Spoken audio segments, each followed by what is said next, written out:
folks, good to see you. Happy to meet again at Karin's Orchids. And if you haven't done so already, I would encourage you to press the subscribe button. And why not even the little notification bell, so you don't miss anything. If you're new here, maybe visiting this channel for the first time, my name is Karin and I live in Sweden, in the northern hemisphere. So I grow most part of my orchids on the windowsill, indoors.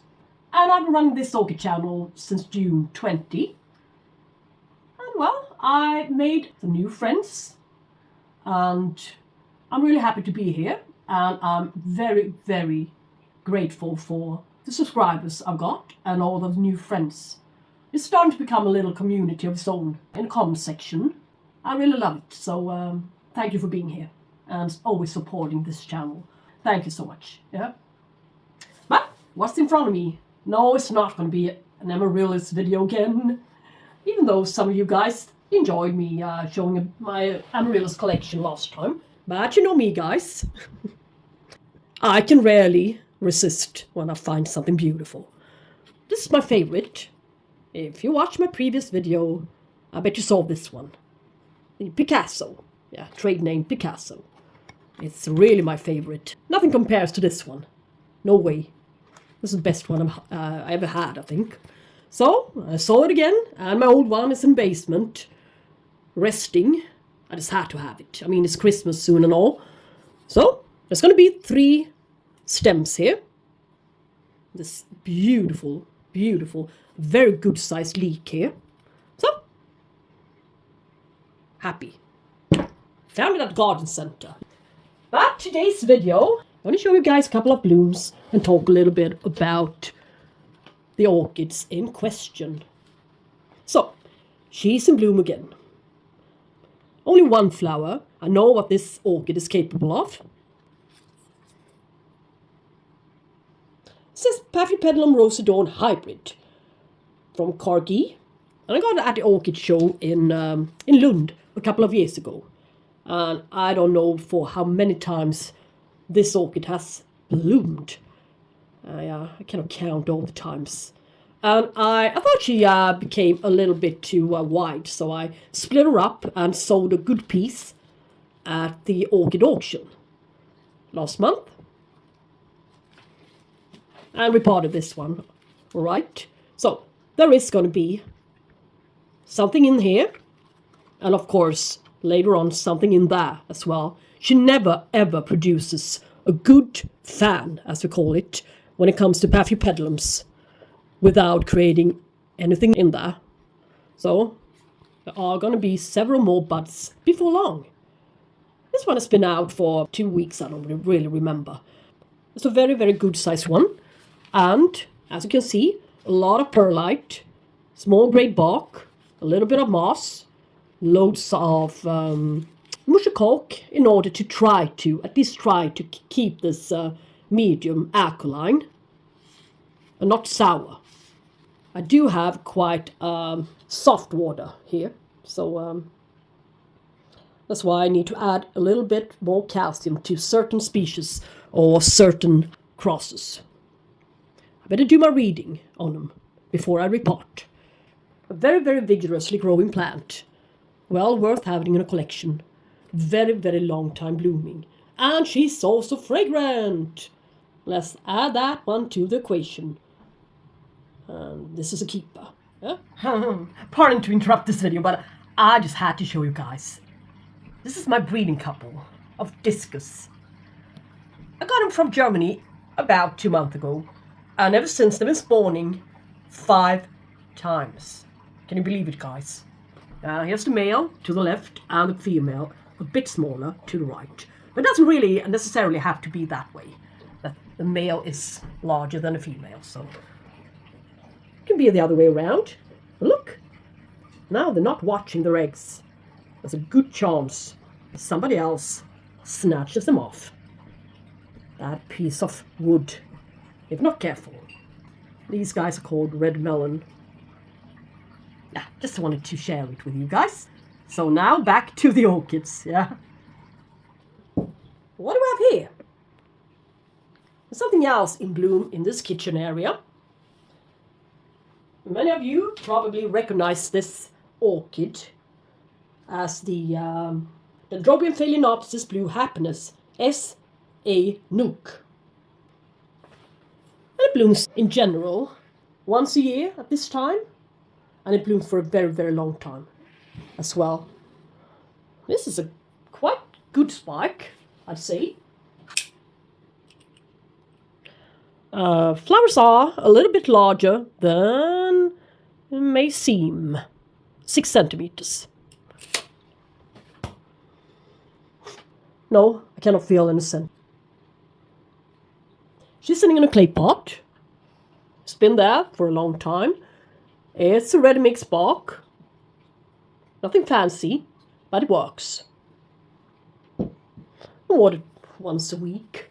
Blooms from fall to winter, and yeah, that's correct. According to the care guides. It's got another name, Sanko Blue. This one carries a little bit larger flowers than the other Dendrobium Phalaenopsis hybrids. And the petals are also a little bit more pyloric. It's got a pyloric tendency to them, I see. I think this one is the best one of them all, of the Dendrobium Phalaenopsis out there. And the Dendrobium bigibbum, variation superbium, that's a species, which is a basis to many of the hybrids, such as this one. And that one grows in North Queensland and New Guinea. This orchid can grow quite tall, 70 centimeters tall, and well, yeah. Let us measure her. Yeah, it's about 45, yeah. So, it's a quite huge orchid, so you better have the space. But she's not so wide yet. So, I'm sure you can accommodate it. But considering the long time she's in bloom, she's a very, very, very rewarding plant. I think you should get her one of these guys. If able and if possible. She's so adorable. Yes? Over to the next orchid in bloom.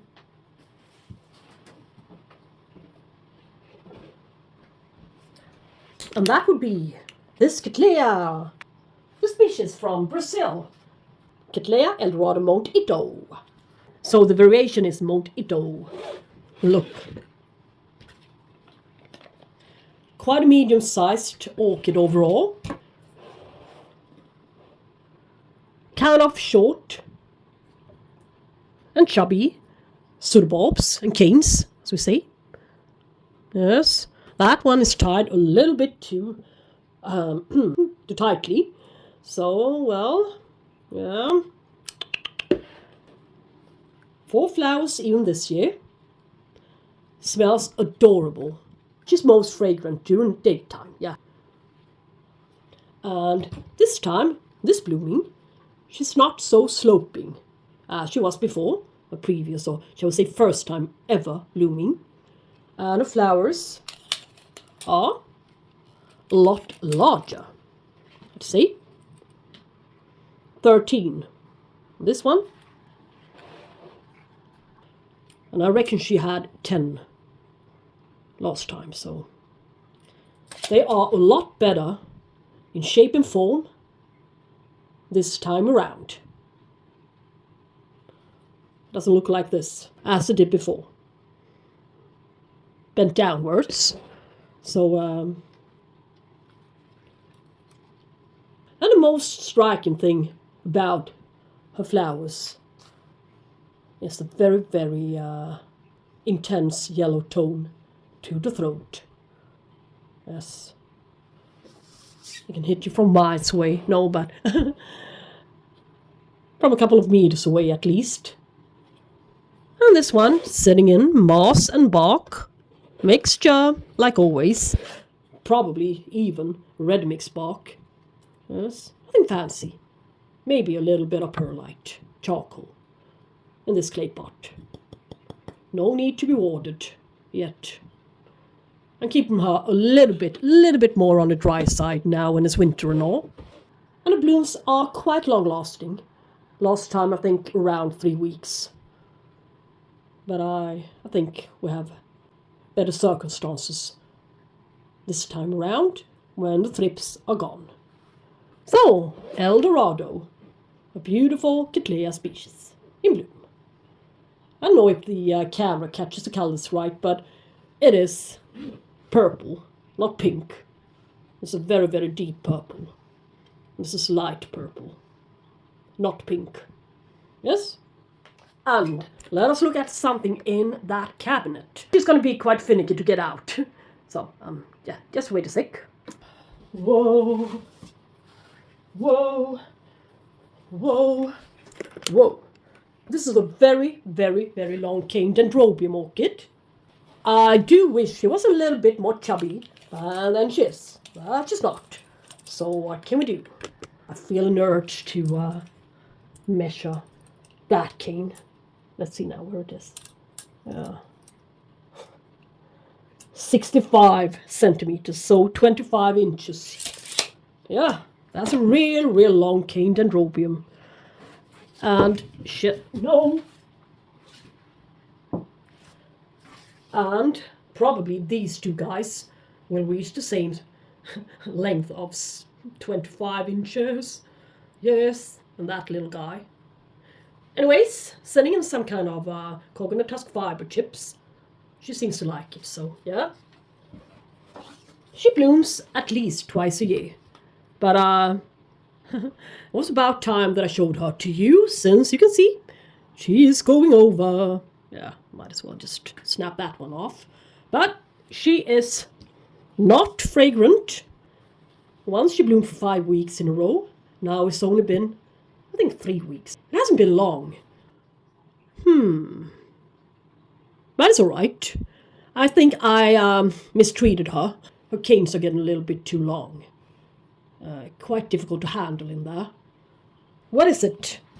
What is it? Dendrobium sulawesisense, synonymous to Dendrobium glomeradum. It's a species orchid from the island of Sulawesi in Indonesia. Epiphyte, which is claimed to be blooming in the summer time. At a certain point, I was hesitating. I didn't really know if they were kidding or not, or if I got it all wrong. I mean, the name on the tag is sulawesisense. Yes. But when I tried to look it up and read a little bit about it, it says glomeradum.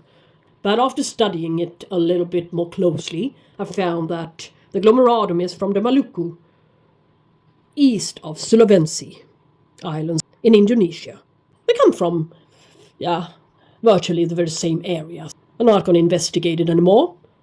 This is the glomeradum, also referred to as the boar dendrobium, and can do, well in warm conditions, as well as in intermediate to cooler conditions.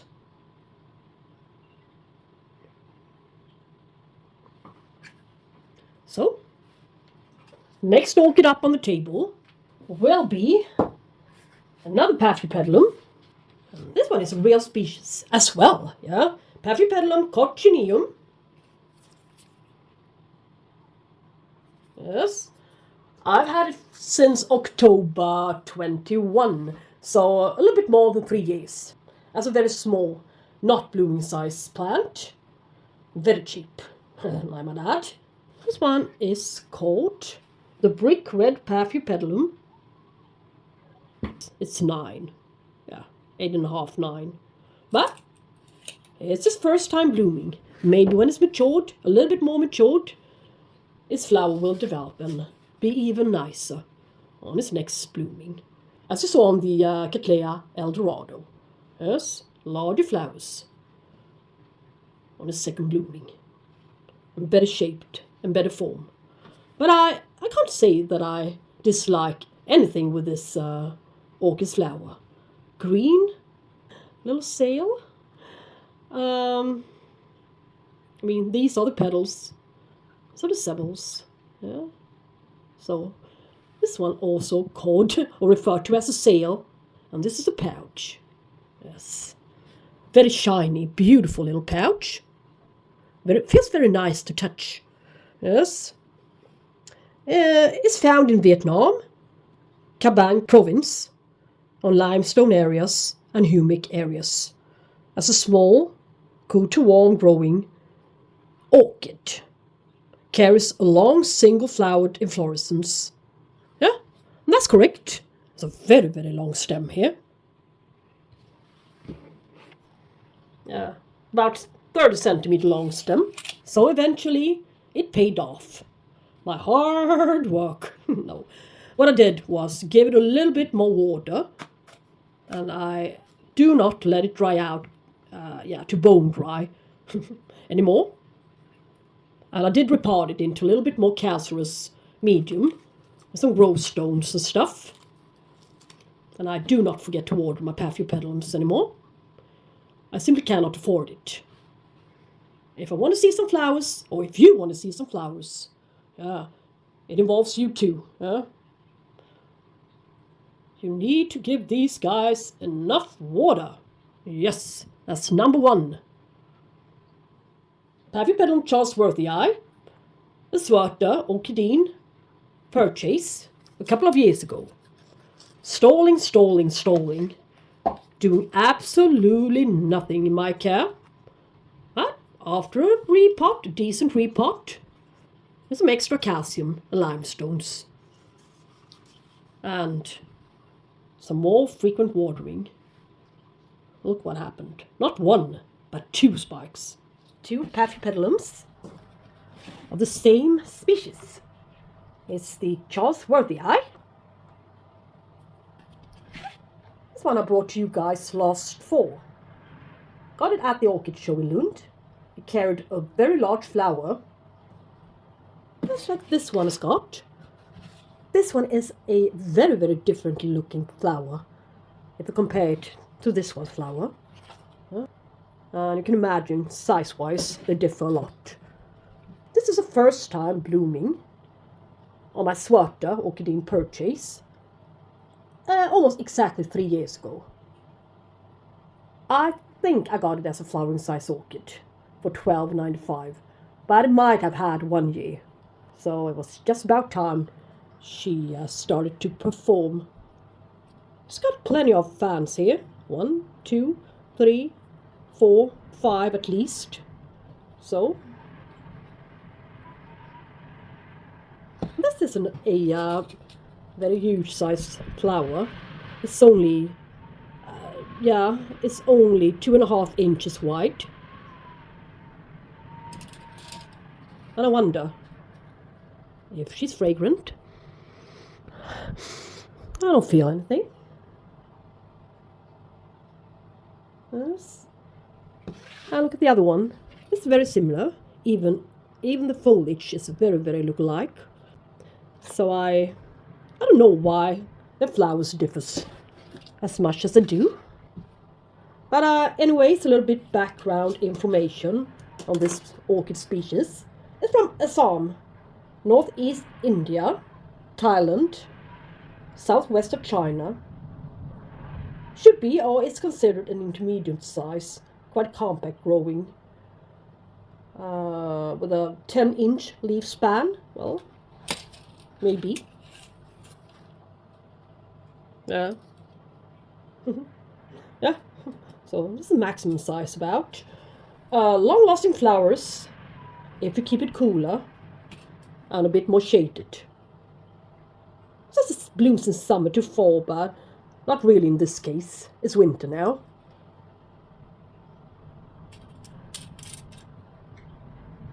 And that is 8 centimeters flowers, wide flowers.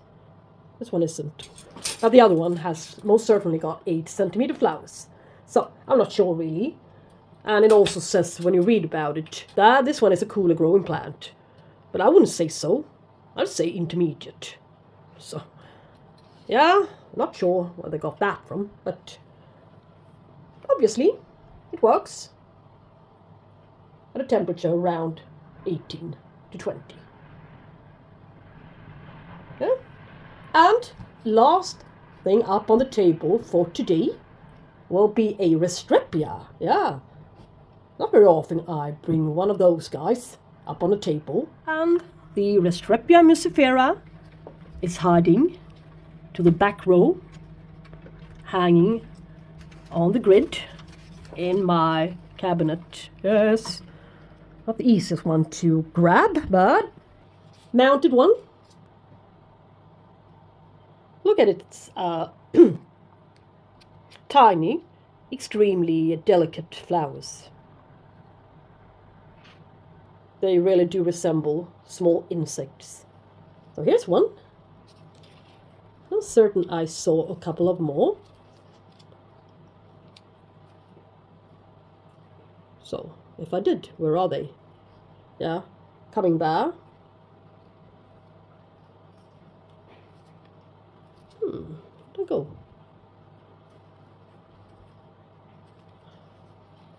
Might have already dropped.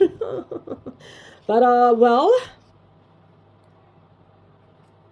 obviously. So, whoa, this was the very last minute. But you saw them. They're so cute. But where are the rest of them? Yeah, but they can bloom several times from the same spot, so I'm not so worried. There will be a couple of more blooms shortly. You can see there's already a new bud there. So you better be quick when dealing with Restrepias. And it's scented. Yeah, it's got a slight scent as well. It's a lovely little thing. So, yeah. So she's going to be in bloom for quite some time. I will certainly show this orchid to you again later on. And she's got a little bit more to offer. Yeah. Anyways, little Restrepia needs some water. She's a very, very well-grown plant by now. The muscifera is a quite rewarding, easy-grown plant, also referred to as the fly-carrying Restrepia. You find it in Mexico and Honduras, Colombia, as a small epiphyte. Hot to cool growing. Yes. In rainforests. Blooms from summer to winter. Produces several successive opening flowers near the leaf base, as you can see, with very thick leaves. And it can grow well mounted as well as potted up. So, well, that will be all, guys. I won't prolong this video any further, so if you liked it, give it a thumbs up, and we should talk soon. Leave a comment if you want. Bye bye, take care.